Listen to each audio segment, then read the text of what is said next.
Okay, welcome. It's Chanukah. It's the fourth night of Chanukah by me. You guys in LA are the third day, coming up to the fourth night. Um, it's uh, it's yeah, Tafshin Pei Vav, and we thought we'd say a couple of things about Chanukah. So there's a strong question. Why did the Yevonim be matame the oil? They found one pach shemen that wasn't tummy. All the other pachei shemen were tummy. I would think that when you're rampaging through the base of Migdash, yeah, you would be just smashing everything on the floor. But they weren't. They were touching everything. That's what they were doing. We went there and they touched it all. They just touched it. That was it. Delicately, intentionally, methodically. They didn't just smash it all onto the floor. What's the inyan? And then why is there such a connection with Torah Shabbal Peh, Chanukah and Torah Shabbal Peh, that we know they're bound up with each other? What, you see? I just, can you explain that a little more? The case between Chanukah and Torah Shabbal Peh? Yeah, you made Um, it seem like a given. yeah, it is a given. It's such a given that I don't have such a good answer for you. Um, I mean, it's Durabonon, yeah, but also Megillah is. Um, um, they were trying to, I mean, they were trying to destroy the Torah, weren't they? They weren't trying to kill us. They were trying to kill the Torah, so to speak. By Purim, they were trying to destroy Al Gufim. But it says they were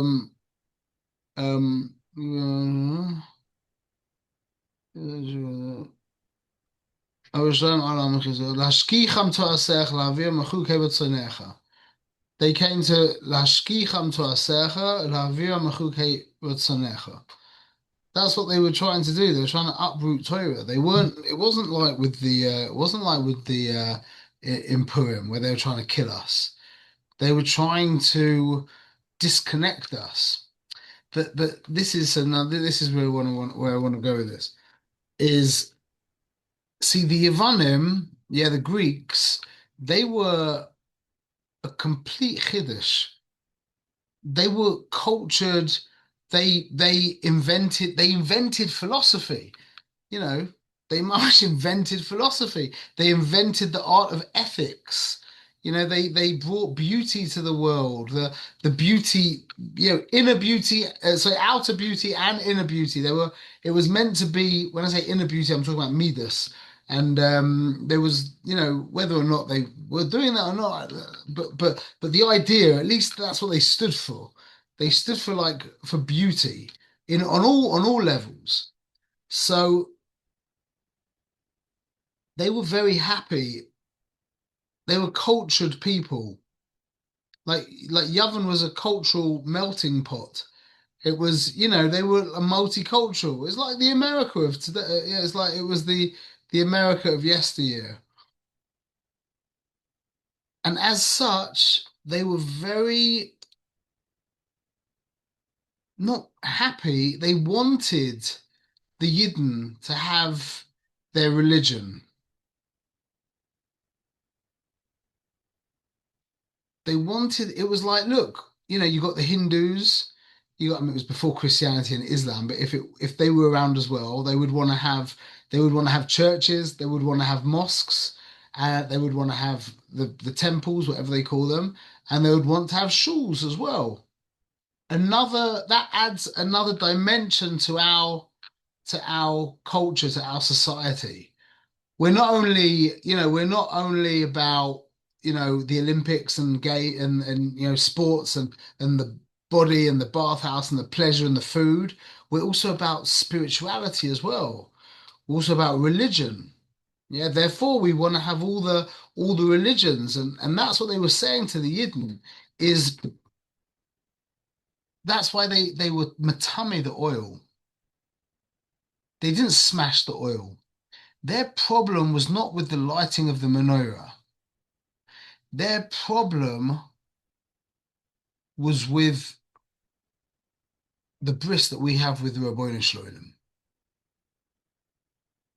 As we said so many times, yeah, we've got the paper towel message. You've got the guy who doesn't care about the command. You've got the guy who cares about the command but is not cognizant of the commander. And then you've got the guy who's cognizant of the commander and therefore cares about the command in a much more profound way. He cares about the command to the level that the commander cares about the command.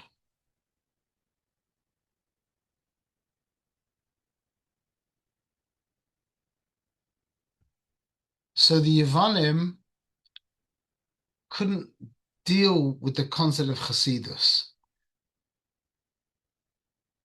What's Chasidus?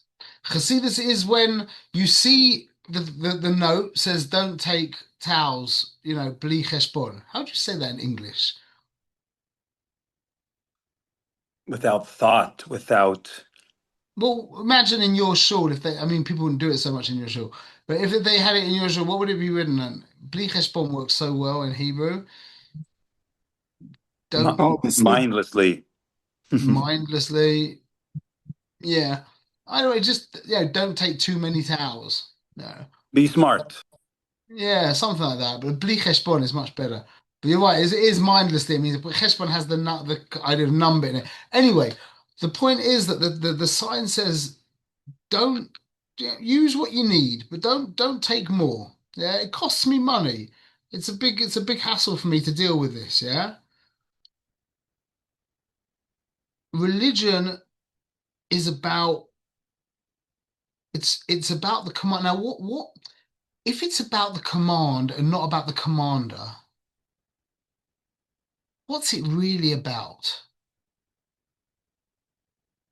If you pull away You. the exactly, that's what it's about. There's a command, yeah, and now I take the command. If it's not about the one who's commanding me and it's about the command, which is very easy, that's very easy for that to happen, then really it's about me. It's about it's about using the command to somehow enhance my life, to give me meaning, to give me depth, to give me a way of passing the time. I don't know, but to give me a definition. That's really what it's about. If it's not about the commander and it's about the command, then in truth it's about me. And that's why we're trying to move towards the level of that's what Hasidus is about. Hasidus is the movement to Lishma, the movement to the Ribbono Shel Olam. In everything that we're doing, and now don't say, well, that means that you're gonna, not take the command so seriously. Because if you just care about the commander, then well, who cares about the command? It's the exact opposite thing. If the command is so essential to the commander, which it is, now because you're so cognizant and so connected to the command becomes infinitely important, much more important than it's there to give me meaning. It's there to give me context. It's there to give me olam haba. It's not there for me. It's his. It's his command, his bruach. And therefore, if I'm cognizant of him, the command becomes as dear to him, sorry, as dear to me as it is to him. Imagine you guys have both had people working with you. Imagine if the people who work for you took the business as seriously as you took the business yourself. That is like the holy grail. That's what you want. You want your employees to be into the business on the level that you're into the business. And that's a mistake. That's like that was like the idea of making each employee a CEO of their domain. Exactly. That's the famous idea that Stephen Covey talks about. That it's just the most, when you know it, it's the most obvious thing in the world. It's so clear. But that's the whole point. And that's what happens to the mitzvahs. When the mitzvah dissolves to the mitzvah, then it sounds funny because it sounds like, oh, the mitzvah dissolved to the mitzvah. So all you do is care about God. What about his mitzvahs? No, the mitzvah dissolved to the mitzvah, and now you care about the mitzvah on the same level as the mitzvah. The commander cares about the mitzvah. The mitzvahs become ultimately dear to you, infinitely dear to you. Just like they're infinitely important to Hashem, they become infinitely important to you. That's what the Yevonim couldn't stand. That was not acceptable. The Yevonim were all about their society. Look at what we've built. Look at this. This is such a chiddush. Look at the barbarians and the pagans from the years before. They were also probably pagan, whatever. But look at the barbarianism that there was before us. And look at us. We've brought culture, we've brought sports, we've brought fitness and health and spirituality. They brought spirituality to the world. Look how, I mean, from the outside, look at the society, it's unbelievable. But it's our society. Not only was it that we built it and we made it, but even more subtle than that, it's us. We've identified with it. That's giving us real weight. That's like the ultimate ego stroke. Not even like, oh, look how good we are because we built this society. It's, you could say, well, you know, we're humble, this society, Baruch Hashem. But the fact that we are Yevonim, and that's what happened to the Yidden, the Rachmanas, the Misyovenim. They were Misyoven, they were that's what they did. They identified. It was an identification. It was like, you know, it's like it was patriotism. Is that the right way of saying it? You don't have that in England. Yeah, but in America, patriot, like you had that guy who said, you know, if only I had more than one life to give for my country.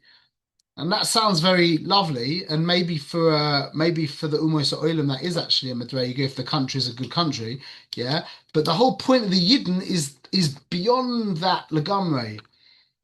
That's not what we're about.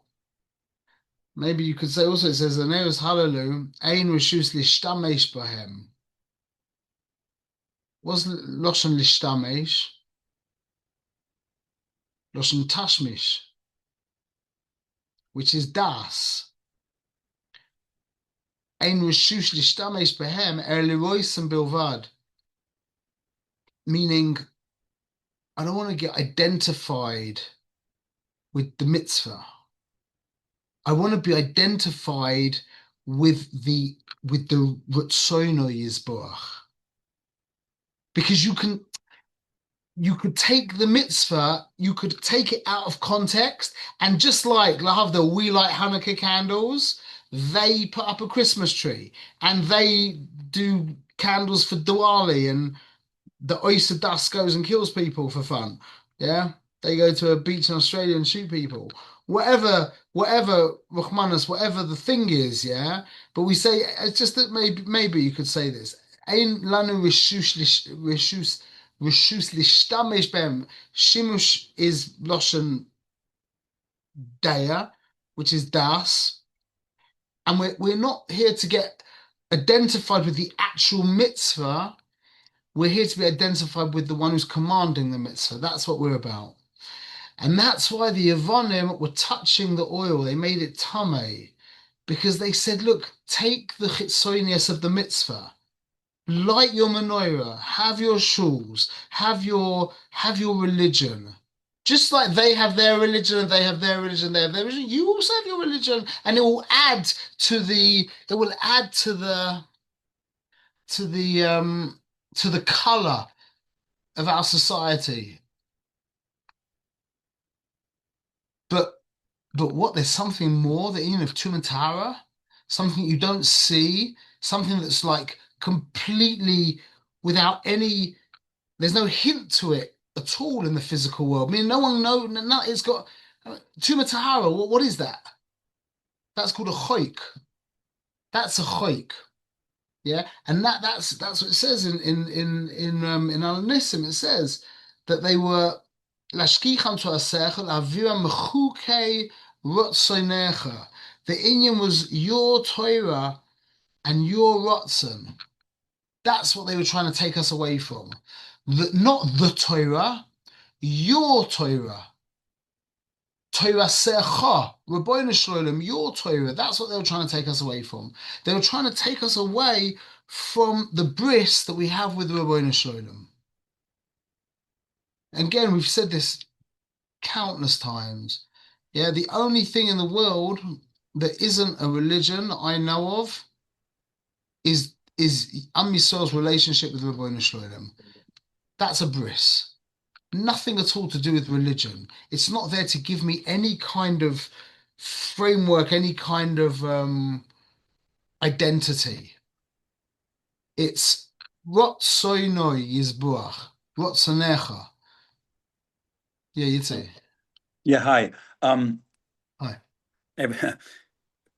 A lot of what you're saying, the commander versus command, we have a hard time understanding. A lot of the Kol Yisrael doesn't even understand this concept. I mean, it's a basic concept, right? And everyone should know it. So how did the Greeks know it? Did they purposely do this and know it, or it just happened to be after the fact? Because I'm having a hard time understanding. I don't know. I mean, listen to some of the things that Hitler Yamach Shemoy said. He said some Moiradika, MS Dika things. Mitzad from the Sitra Achra Mamash. But he said like crazy things about the Yidden, how they bring consciousness to the world, and we want to, he's trying to wipe out just as they put a mark on the goof. We're trying to, they put a mark on. We want to go back to our paganism. Like he was completely connected to reality, just the wrong side of it. So it's a great question. It's something to talk about. Could it Okay. be like maybe with Bilam, you could say that he was so tame, he was so far from Torah that he actually became connected to the reality of the other side to such a deep level that he was just in sync with Ra, with evil. I don't know, but it's a good question. Lamaisa, either way, they wanted to. I mean, you can maybe answer just Pashtus. They knew of the laws of Tumantara, and they knew that it wouldn't be. They probably had some some scholars, and some of the Misyavnim I'm sure knew all the laws of Tumantara, and they had their scholars, and they knew that this was a problem. But that was the point, is they wanted to be matame the oil. So look at the word yavan. This is for you, Michael. Yeah, Yud, Vav, End, and Nun. Yeah, little line or dot, a line, and a longer line. Yeah. What's the difference between Am Yisrael and Yavan? Am Yisrael is Tzion, and Yavan is Yavan. See, Yud is Chochma. Now, Chochma is the gateway through which Hashem comes into the world. Chochma is not Hashem. Chochma is just bottle and open, and it allows what's above Chochmah to come in. Yeah, that's the opening. But by the Yavanim, the Yud that was the end. That was the Chochmah. They stopped at the highest level of this world, which was Chochmah. We have the Tzaddik. Who's Tzaddik? Tzaddik Ata, as we say to Hashem. Tzaddik Ata. That's what Sonecha. That's Torah Secha. Yeah, Tzaddik Ata. You're the tzaddik. Rabbeinu Shalom, you're the tzaddik. So we have chokhmah, and we bring it down through vav and through the nun into this world mamash, yeah? But we're not bringing down chokhmah into this world. We're bringing down the tzaddik, the Rabbeinu Shalom, into this world. That's what Am Yisrael is. And the minute you do that, yeah, now Yavan, well, when you've got, again, it's all in context. If you're cognizant of the Rabbeinu Shalom, then what is Yavan? This magnificent building, philosophy, society, era, movement, whatever you want to call it, yeah, ideology. What is it when you know that there's a Borei Olam and that he's Echad? What does it become? It's like when you think about it, what's Facebook in context of America? Lahavdil. I mean, it's not a great example because Facebook's worldwide, but a company in America exists within the context of the American government. So you can't, you at the end of the day, you're limited if they that you exist in context of them. Well, that's the ultimate hit for Guyver. Guyver says, you exist in context of me. That's what Guyver says. You fit into me. I'm God, and you fit into my reality. Humility says, I fit into his reality. So if Yavin was this wonderful, magnificent building, but then they were cognizant of Hashem Echad, then it all just melts into Hashem. Just like everything of our lives, everything that we do, no matter how impressive it is, if you're an Oved Hashem, it's all his. It all belongs to him. It's all his. What does it, so how big am I? So that's what the Yavonim were protecting themselves against. It's such a deep lesson into ego. Such a deep lesson into ego. They were saying, have your religion, gesundheit, have your religion. And have your minhagim, have your latkes as well. Yeah. They went against Bris, Shabbos, and Rosh Chodesh, yeah. Okay, that's for another shir, but that's also bris and Shabbos are obviously to do with the bris. That's to do with our innate kesher to the Rebbeinu Shalom. And Chodesh is also his chadshus, which is the whole inyan of Am Yisrael as well. But that's for another time. But the point is that they they were neged Hashem Echad. They weren't neged God. They were neged God Echad. Meaning, have your God, Yidden, have your God, it's fine. And they'll have their God, and they'll have their God. You want to have one, you want to have two, you want to have a million, whatever you want. Have as many gods as you like. Yeah, you don't want a God, that's also okay. But what we stand for, which is Shem Echad, which would be the dissolution. How to say the dissolving of Dissolution. dissolution? Okay, the dissolution of their magnificent binyan. So that's why they came and touched the oil. Because they were trying to say, don't take this, don't don't take this personally, meaning don't take this personally from his perspective. Let go of the atah. Let go of the rotzonecha. Let go of the Torah secha. And that's the inyan of Tum and Tahara, because that's there's no remez to that in the world. That's just a lot of hassle. You know, when you remember when you got your new dishes? Oh my gosh. Yeah, I just got some new dishes right here. Oh, look at that. So now you have to go to a mikveh, Yeah. and that's a big hassle. Yeah. Yeah. I mean, it's a lot of work. You're a big tzaddik, so you're gonna enjoy it. Yeah, but the whole inyan of Tum and Tahara is that's not necessary. You don't need to do that. That's really going into the world of the Rebbeinu Shalom because there's no hint to it on our side. So now, what's that got to do with Torah Shabbat Peh? That is Torah Shabbat Peh.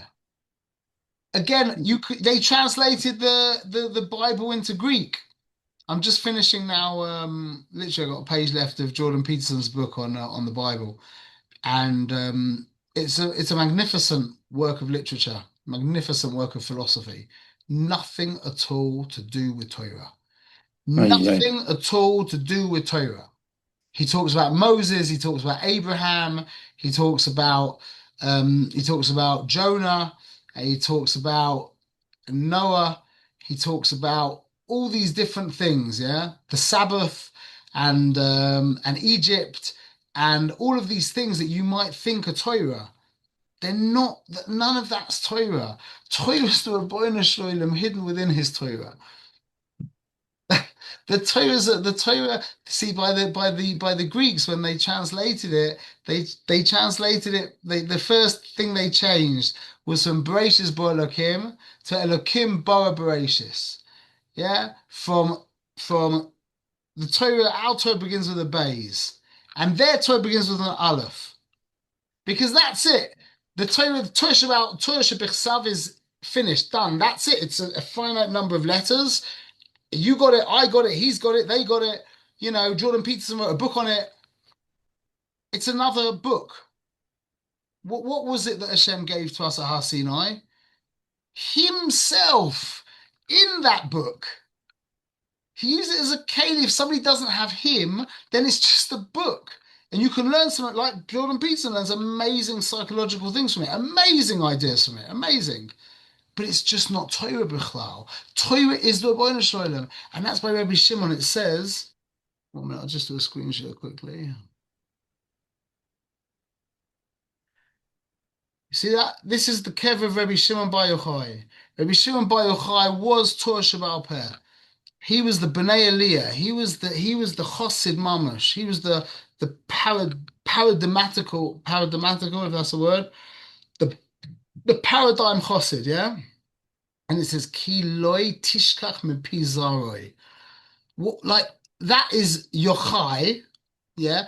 That's a really shvacha connection. Like it's not Shimon. It's his father's name, Yochai. It's not in order. And it's Sefer Tavus. Whoever made Kever Rushby really wanted that pasuk there, because I'm sure, give me a few minutes on ChatGPT and I'll find you some much better hints to Rushby, to Rabbi Shimon Bar Yochai, to Shimon, etc. Yeah, you wouldn't have to go to Sefer Tavus, you wouldn't have to go to Loy Kasidran, not in order, etc. Yeah, what's the inyan of Kiloi Tishkach Me Pizaroi? That's Torah Sheba'al Peh.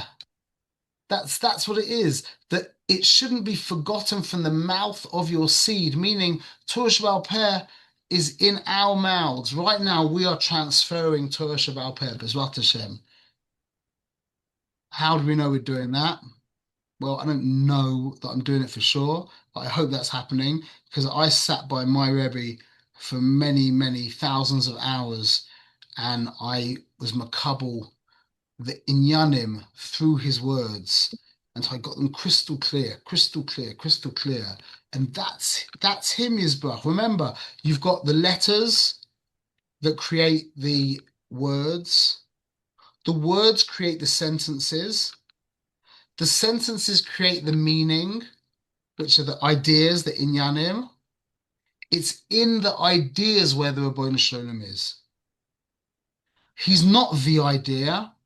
He's concealed another level within the idea. So when you get the idea, when you chap the concept of Kedusha and Klipa, of Galus and Geula, of Kudsha Brech Shchintei, of the Umoy Sa'olam and Am Yisrael, of Sheishish Mei Bereshis and Shabbos, of Shem and Etzem, of all of these inyanim that we're spending our time trying to chap, that's where the Ribono Shel Olam is. That's him there. And that's Torah Sheba'al Peh. So they were against, they were that's why Chanukah is Torah Sheba'al Peh. Because Chanukah is the Chanukah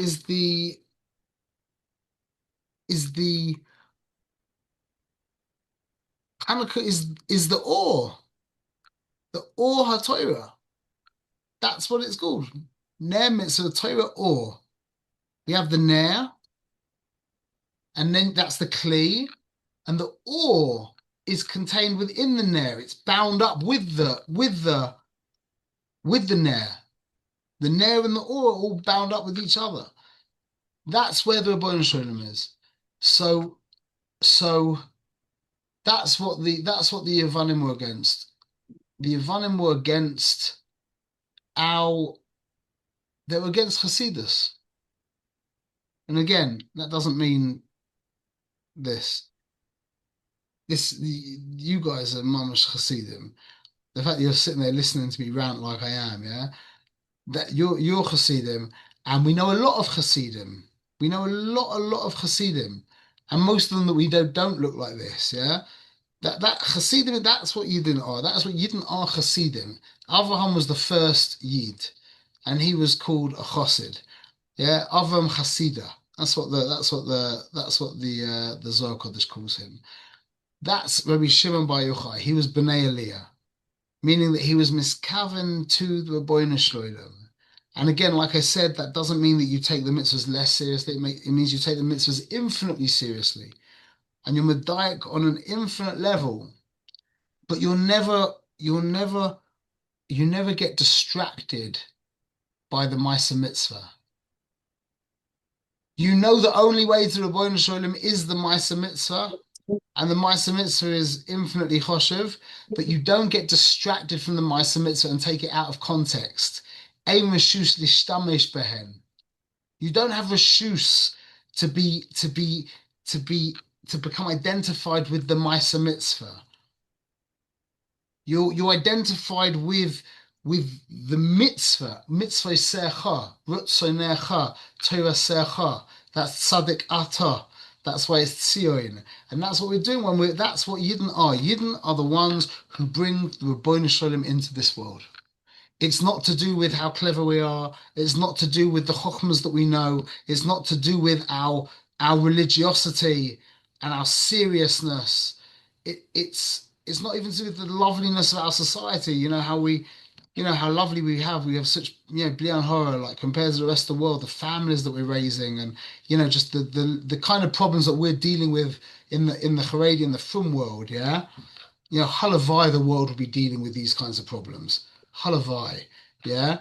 That's not, again, that's all very nice, but what the Yid is bringing the tzadi down through the Yud, through the Vav, and through the Nun into the world, mamash, and then just like the Yavanim were mamash scared stiff of their whole egoic shtick becoming a beautification of him. That was the problem. Because if they had turned around and said, you know what? Shem Echad, that would have been such a Kiddush Hashem, because the beauty of what Yavin was, yeah, which is Mamash Teferes, that's the beauty of Yavin would have become like a crown on the Ribbono Shel Olam's head. Another piece of jewelry on the Shechina. Not a crown, it wouldn't be the crown. It would have been another chelik of the jewelry of the Shechina. We build beautiful things in this world. Like if Elon Musk was a very dedicated Oved Hashem, the Tesla would be that each Tesla, which I think they're very beautiful, yeah, they would be like ornaments on the Shechina Kadosha. We're here to build a beautiful world, a beautiful, inspiring, healthy world. And if it's in context of the Ribbono Shel Olam, everything that we build that's healthy, if it's a nice website, if it's a nice put together share that we're making, or if it's a beautiful car, or if it's mouthwash, or your homes things, what your not retirement homes, the things that whatever you were building, whatever we're building, yeah, these beautiful businesses, the more beautiful they are, if we're dedicated to Ribbono Shel Olam, the more they become a chelik of kedusha, and the more they adorn the Shechina kedusha. So that's what the Yavanim were worried about. Because when you bring the Ribbono Shel Olam into the picture, when you bring him into the picture, not anything about him, but him, not his mitzvahs, not the kalim of the mitzvahs, but the ore within the mitzvahs, yeah, well then we dissolve, and Klippa can't deal with that. But soon the Klippa will dissolve.